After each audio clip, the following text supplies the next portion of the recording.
Hello, I'm Katie Steckles. And I'm Peter Rowlett. Katie, what's today's mathematical object? Today's mathematical object is a set of dice, particularly a set of dice for playing the game Dungeons & Dragons. Which is an object, right? It's a category of objects. It's a set of dice. Yes, very good. And this set of dice is, I think, mathematically interesting in the sense that it's not just the standard shape of die that you would see, which would be a cube. Most conventional dice are six-sided and cube-shaped. And essentially, I find it really interesting that you can have all these different shapes of dice, not all of which are a cube, basically, and that they are still fair dice in the sense that if you roll them, you're equally likely to get any one of the faces landing face up. Okay. So the set that you get with Dungeons & Dragons, because if you're not familiar with Dungeons & Dragons, it's a role-playing game in that you pretend to be a character within the game, but every time you make a decision or do anything or, try to hit someone or try to open a box or anything that's happening in the game, the person who's running the game, the Dungeon Master, will have decided what the likelihood of that is. So they'll say, depending on how strong your character is, if you swing to hit someone, the chances of you hitting them will be this much out of 20 or whatever, and you roll a dice in order to determine whether you've done that or not, whether you've succeeded at the thing you're trying to do. So in the set, you end up with a bunch of different dice because you might need to, get a probability out of 4 or 8 or 10 or 12. Yep. So the set as standard is a normal six-sided dice. There's also a four-sided dice, which is the shape of a tetrahedron. That one's a bit weird because it doesn't have a flat face on top when you roll it, so it's the point that's on top that you count as being the one that you've rolled. You get an eight-sided dice, which is an octahedron. 8 triangular faces in a kind of double square-based pyramid shape. A dodecahedron, which is 12 faces, and an icosahedron, which is 20. And I think 20 is the one that gets used quite a lot because it's right. A lot of things are, like in terms of your personal stats, a lot of things are out of 20 or whatever. And you also get with it a set of 2 D10s. Sorry, DN is the lingo for a dice with that many sides.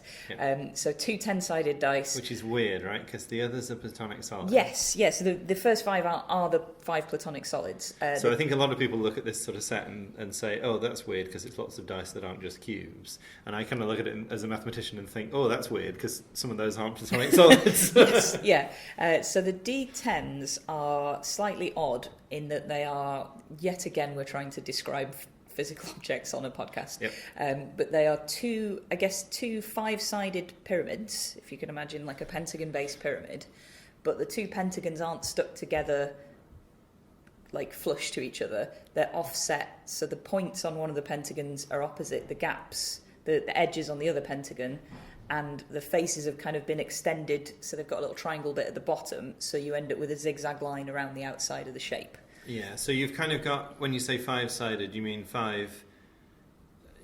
a flat bottom standing on the ground. If you imagine a pyramid with a flat bottom standing on the ground, and then instead of having 4 sides or 3 sides, it's got 5 sides, and then you've got 2 of those, and you're gluing their bottoms together. Yeah. If you did that, you would end up with some big sides with a sort of bend in the middle, but you're actually offsetting it slightly. Yeah. So what you end up with is this zigzaggy thing. So the faces on it are actually 4-sided, aren't yeah, they? they're kind of a kite on each face. But because they're all equal size and the same shape, this still gives you a fair dice. And in the D&D set, you get 2 of these, one of which is numbered 1 to 10, and the other one which is numbered 10, 20, 30, 40, up to 100. So you can use it to do percentages, I guess. Or it'd be 0 up to 90, I guess. So you roll both of the dice at the same time, and you get a tens digit and a units digit for your good old place value system. Yes. And I would argue that one of those 2 dice is redundant. You could just roll the other one twice, but it's fine if you want some pretty dice in a bag, in probably a velvet bag. This is your way forward. And this is obviously like the standard set that you buy if you want to play this game. You buy like a bag of dice like this. So what's fascinating about that is how come, because the others all have a nice symmetry, you can sort of understand how they roll fairly because they are symmetrical objects in that way.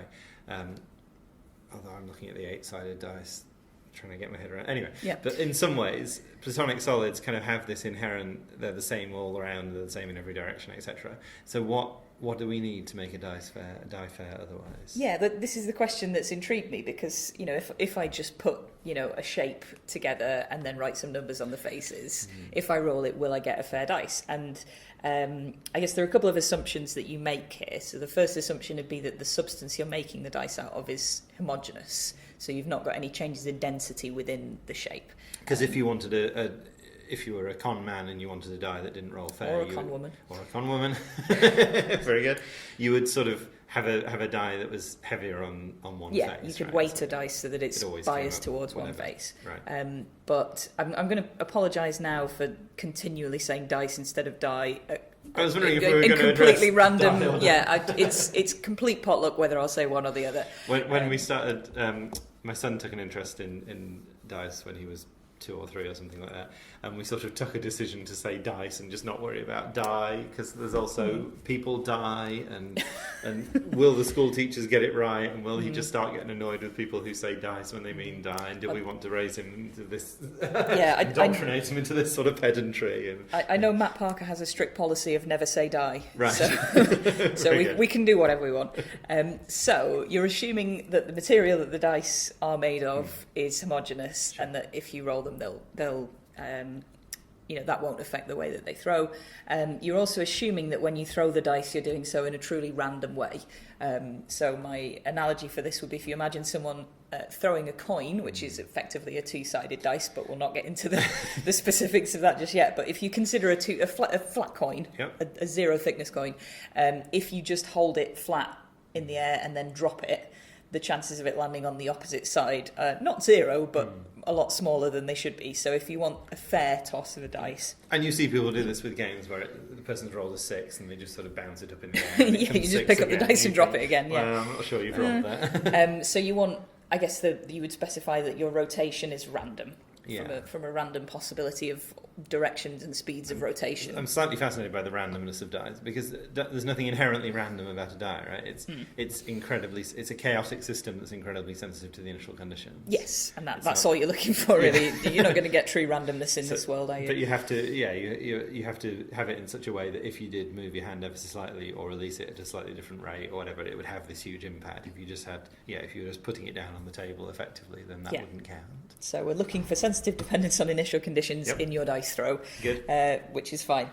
So given this set of assumptions, there are various opinions on what the full set of fair dice is. There are websites that claim to have a list of all the possible fair dice. Who knows? So there's a paper... Which implies that it's not infinitely many, right? Well, they've got some infinite families in there, I think. Okay. So there's a paper from 1989 by Percy Diaconis and Joseph Keller, and they have basically discussed what is a fair dice and what are the possibilities. And the paper ends by saying, this is still an open question, we don't know. So that's fine, but that was 1989. I imagine people have thought about this more since then. But I think it is sort of a difficult question to answer for various reasons. But you can obviously find particular sets of shapes which definitely do have this property, and it's to do with... having a sort of symmetry that is... This is harking back a little bit to the podcast about the pseudo-rhombic octahedron, of course, in which we had this, what is the definition of an Archimedean solid? What kind of symmetry do we require it to have? So the Platonic solids obviously satisfy the condition of being a fair dice.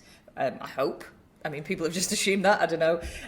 No, they do. But also, one description I've heard is that you can have either something that's a Platonic solid or something that's a dual of a polyhedron that's vertex symmetric. So something that's symmetric with respect to its vertices. So whichever way you orient it, you can place a vertex in the same spot and get the same shape. You can reorient it and it's symmetric that way. And the rest of the shape looks the same. Yeah. And if you take a polyhedron with that property and then take the dual of that polyhedron, so wherever there's a corner you put a face, and wherever there's a face you put a corner. So the classic example of a dual polyhedron is a cube and an octahedron. Yeah. So you place a triangle at every corner of a cube and you get an octahedron, and vice versa. So that means that you've got the 5 Platonic solids, you've got the 13, sadly, Archimedean solids that have this property. So the 13 uniform polyhedra, I guess, and 2 infinite families of prisms and antiprisms. The duals of those also provide fair dice. I mean, it's sort of these are the sort of basic set of things. I mean, one nice other way of thinking about this, which sort of takes you a bit into a mild amount of group theory, I guess, is if you have a point group. So a point group is a symmetry group that's a subgroup of the symmetry group of a sphere. So if you imagine a sphere is symmetrical in lots of ways, but you could take a finite set of those symmetries. So, for example, the symmetries of a cube, I guess, would be a point group within that, because you've got reflections in 3 different directions and diagonal reflections and things like that. Yeah. But it gives you a sort of subset of points on the sphere that map to each other. And what's important about it being a group is that you don't just take a random selection of any old symmetries, but you're taking the ones that map onto each other. Yeah, that you can combine them and only ever get that same set of symmetries. Yeah. So if you've got a point group and you imagine a plane, you take all of the images of that point group under symmetries in that group, all the images of that plane under symmetries in that point group, you will get a set of planes that all intersect with each other, and the dice would be the shape within that. Yeah. So you can use that to generate like a cube or octahedron or any of these sensible platonic ones, but anything that's got those kinds of symmetries. So there'll be like cyclic ones and dihedral ones and so on. So that's, I guess, another way to think about it, is that a fair dice is anything that's the intersection of a set of half spaces under a point group, of course, applied to a single plane. So all of those categories that you said earlier all meet that. Is there other stuff that meets this? That's the thing, you can do other stuff as well. So one nice example that someone pointed out was if you take a 6-sided pencil and sharpen both ends of it, then you get a thing with a point on each end that obviously if it lands on that, it's not going to stay because it's not a stable face, but it will land on one of the 6 faces of the pencil. Okay. So, just you sharpen it right down to a little nub, but you've sharpened both ends, so there's a point on each end. Yeah. That's a fair dice. Yeah. Assuming consistent density, etc. Because it's got 6 symmetrical faces, and then it's got 2 points it can't land on. Yeah, so that's a little bit like a coin, right? Yeah, you can add extra faces that it's so unlikely that it will stay land on that face as to be improbable. Like the edge of a coin. Like the edge of a coin, and that'll give you something that is also a dice. So I guess that steps outside of this original set of definitions. And I think, because there's another angle on this as well, which I think Matt Parker did a thing about a little while ago. He keeps getting mentioned. What is that? It's almost like he does a lot of stuff. It was, if I have a coin that's thicker than a regular coin, how thick does it have to be before it becomes a 3-sided dice? Because obviously if you flip a coin normally, there is a very tiny but finite non-zero chance that it will land exactly on its edge. Yes. And, it's happened. People have obviously immediately got a camera out every time it's happened. But there are other cylinders, for example, my water bottle here, that if I throw it in the air, it may well land on its edge. Yeah, and is likely to. So pencil is the classic opposite. It's the inverse of a coin in some sense. And there must be somewhere in between coin and pencil that... I'm there talking about a cylindrical pencil, not a hexagonal cross-section pencil. But there's somewhere in between that it will be equally likely to land on the side as it is on the end. This is a pencil that you haven't sharpened on either end, to be clear.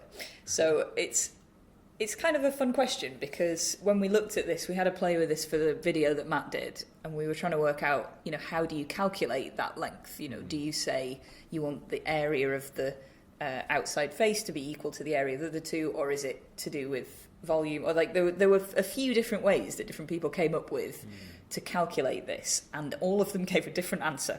So we're not really, and all of them were sort of plausible. I would agree that that's probably something that would work. Yeah. And then they all gave a different answer, and we checked our working, and it definitely wasn't a maths error, which is a bit annoying. But what Matt did was a statistical check. So he got loads of people to either 3D print or get posted a set of coins or cut up a broom handle or whatever of different thicknesses and throw them all as many times as you can be bothered and record all the results. And I think he got school class groups involved and this, that and the other to try and collect as much data as possible as if the ratio of length to diameter of the circle is this, how often does it land edge and face? And the results of that were I think it's sort of still going. They're still kind of collecting data. At some point, Matt will do a results video if he hasn't already. But what's interesting about that is that having read a bit more around it, I think it depends on how you throw the thing. So if your way of throwing it is like flipping a coin, that's different to if you're throwing it like a dice. Yeah. And I think Matt encouraged people to throw it in a consistent way, but you can't really guarantee that if people are doing this at home as an experiment. And I think because the other example of this kind of thing is if you have a square-based pyramid, the base is square and big, and then you've got 4 triangles making up the sides of the pyramid. There will be some height of triangle that you can choose. If you just take the point of the triangle and move it upwards, you'll get taller and taller isosceles triangles. Yes. At some point there'll be equilateral triangles, but there'll be somewhere on that scale that will give you an equal probability of landing on one of the triangles as there is on the square. I kind of love this argument. You could definitely build one where it's more likely to land on one of the faces. You can definitely build one where it's more likely to land on the bottom. Therefore, in between the two, there must be a point where... Well, it's this sort of classic maths thing where you have like intermediate value theorem. Like there must be, like I can prove that this exists because it can go one way or the other. Yep. So there must be something in the middle. Can't tell you exactly what it is, but it's somewhere in there. Yes. And you can probably approximate it by, testing and so on. But again, there must be some way to calculate what that needs to be, but who knows? And I think it will also, I suspect, depend on your method of throwing and the dynamics of that. So I guess, if you want something to be a fair dice, make it, test it 1,000,000 times, and if it lands with a roughly equal number of times on each face, because this was one of the things Matt did in his videos. They did like a statistical test to say, given that this is the distribution we got, what is the probability that this would have happened if it was a fair dice, and what's the probability that this just happened coincidentally anyway. Right. So you roll it 100 times and each of 5 things comes up 20 times each. What are the chances of that happening if it's not a fair dice? And probability can tell you whether the fact that it's come up an equal number of times of each is just what would have happened anyway, or if it's because you've actually got a fair object. So it's possible to get this sort of within tolerance, and if you are just playing a game of snakes and ladders with your friends, it's probably not that important, to be honest, especially if you're all playing with the same dice, so you all get the same distribution of probabilities. So it doesn't really matter. If there's money involved, you maybe want to be a bit more careful. And I imagine casinos have very, very strict dice production rules. I'm just thinking back to the film Ocean's 13, in which one of the incredibly improbable things that happened was they got someone to work in a dice factory to produce weighted. I think it was worse than that. It just made weighted dice. They'd put some kind of microchip in them that meant that you could press a button in your pocket and they'd jump and turn over. The whole film is just nonsense, but very enjoyable nonsense. But casinos, they had a lot of hassle trying to get them into the casino. They had to distract people and swap out the dice for these fixed dice. But in reality, that's something they're probably quite careful about, because if you could prove that there was a bias in the dice, then obviously the casinos could make a fortune. In fact, they probably already do that, don't they? They probably already have dice weighted towards. But I guess because you can also bet on ones, right? You can bet on any outcome. Yeah, and casinos work by the game being rigged towards the house rather than the actual dishonest materials. Yeah, they've already got the maths pinned down, I think. But so for normal home purposes, for your Dungeons and Dragons adventures, it's probably whatever, whatever. But I'd be interested to see if anyone comes up with a new design of dice like these, because you get these. They call them skew dice. We sell them on Maths Gear, and we've got a few other places that sell them as well. But they look weird, but they are actually fair dice. Right. And they've distorted the faces somehow. And I think it's just because there is one of these shapes that's got faces that are rhombuses or kites or whatever. And if you map the faces of a regular dice onto those, it looks really wrong. But actually, if you took the spots off the faces and ignored the fact that they've got this skewed image on them, they probably would look quite symmetrical as an object. But they're kind of fun, because it's just like, there's no way this is a fair dice, but apparently it is. I mean, obviously I've researched this very briefly, but there is, so Percy Diaconis, who wrote this original paper, has now done a video for Numberphile about this, in which he talks about fair dice. And contrary to popular belief, I've not seen every Numberphile video. People come up to me and say, assuming because I'm in Numberphile videos, oh, you must have seen this new one that's out. Like, I don't really have the time to watch every single video that Brady does. He is incredibly prolific. But yeah, I'll call that further reading if anyone wants to explore this further. Good. So we're on Twitter. I'm at Peter Rowlett. And I'm at Steckles, and we both blog at aperiodical.com.